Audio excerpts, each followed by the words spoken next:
Mi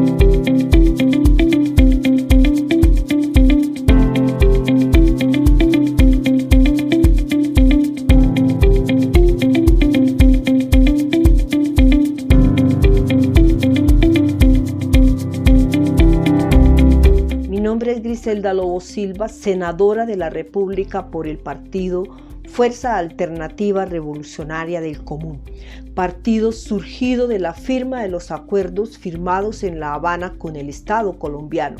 A continuación presento mi rendición de cuentas. En cuanto a proyectos de ley, en esta legislatura participé en 20 proyectos de ley, 16 proyectos de ley en los que participé como autora, un proyecto de ley como coautora y 2 proyectos de ley como autora y ponente, más un proyecto de ley como ponente. De mi autoría puedo destacar algunos como por ejemplo, el proyecto de ley número 046 de 2019, por medio del cual se establece una tarifa diferencial para los sistemas de transporte masivo y se dictan otras disposiciones. Una ley que tiene por objeto establecer una tarifa diferencial de transporte en todos los distritos, municipios o áreas metropolitanas del país en las que se hayan construido o se vayan a construir sistemas integrados de transporte masivo. El proyecto de ley número 037 del 2019, por medio del cual se exinde la subdirección de la red terciaria de la subdirección de la red férrea y se delimitan sus funciones y se dictan otras disposiciones. Cabe también resaltar que como bancada FARC radicamos un paquete de proyectos de ley en el ejercicio del control político sobre las medidas expedidas por el gobierno en el marco de la crisis por el COVID-19 y en concordancia también con nuestra iniciativa llamada Plan de Choque Social, que busca garantizar una vida digna para todos los colombianos y colombianas en medio de la crisis por la pandemia. En mi ejercicio parlamentario también presenté 23 proposiciones por medio de las cuales solicité citaciones a funcionarios del gobierno y modificaciones a proyectos de ley. Vamos a destacar algunas.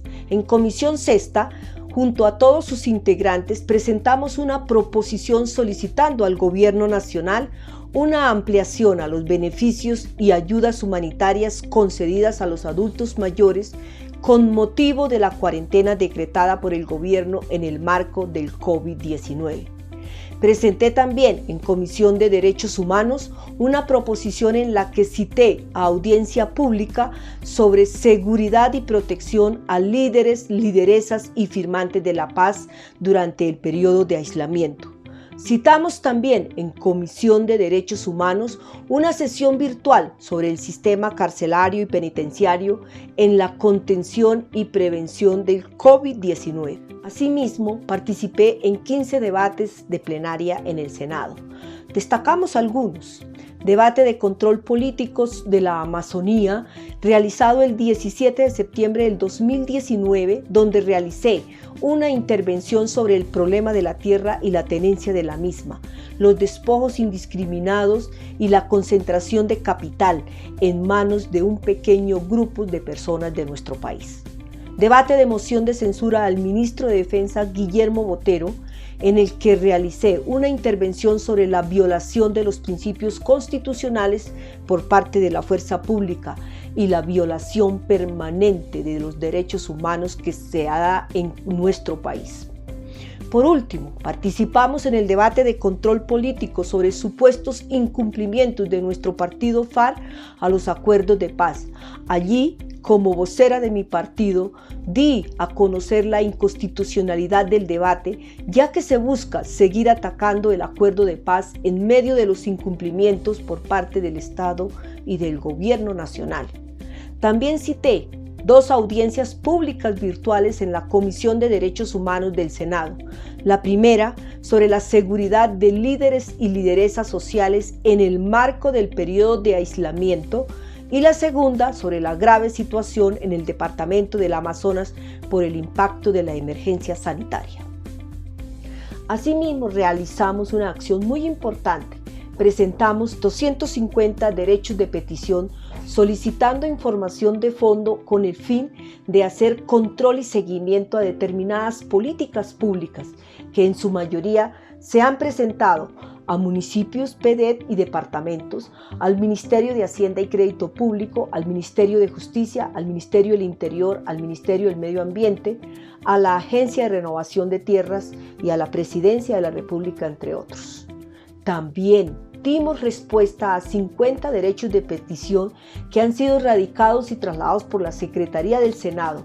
En su mayoría fueron solicitudes de información de ciudadanos, recomendaciones o alertas sobre proyectos de ley. La pandemia en que derivó este virus nos dejó muchísimas enseñanzas.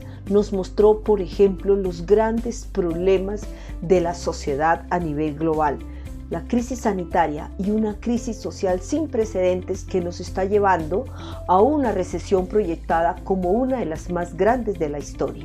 Sin duda, la incapacidad de los poderosos del mundo para afrontar una pandemia de este estilo radica en la profundización del sistema capitalista y las nocivas políticas neoliberales como las privatizaciones y las exenciones tributarias al gran capital que se han venido aplicando en las últimas décadas. Sin lugar a dudas, el virus ha desnudado de manera descarnada los problemas históricos y estructurales en nuestro país, los cuales, debido a las condiciones sociales de la nación, no solo son una versión de los problemas globales, sino que también son la causa del largo conflicto interno, social y armado que desembocó en la firma del acuerdo final para la terminación del conflicto y la construcción de una paz estable y duradera, suscrito entre el Gobierno Nacional y la extinta guerrilla de las FARC-EP